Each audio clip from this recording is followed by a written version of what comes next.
woon seeni bët toog rek di xool li nga xam si nag moom moo di Ousmane Sonko ak candidature am moom mii di Ousmane Sonko nag ginnaaw message bi nga xam si nag yónnee na ko patriote ginnaaw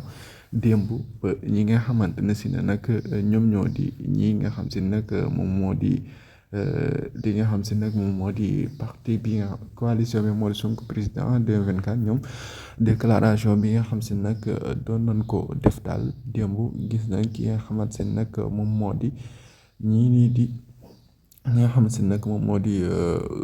El Malick Ndiaye yónnee message bi président Ousmane Sonko yónnee wax na patriote na seen xel dal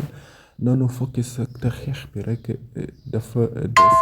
xeex bi dafay soog a tàmbali moom mii di Ousmane Sonko yëkkati kàddu yooyu ginnaaw conférence de presse bi am.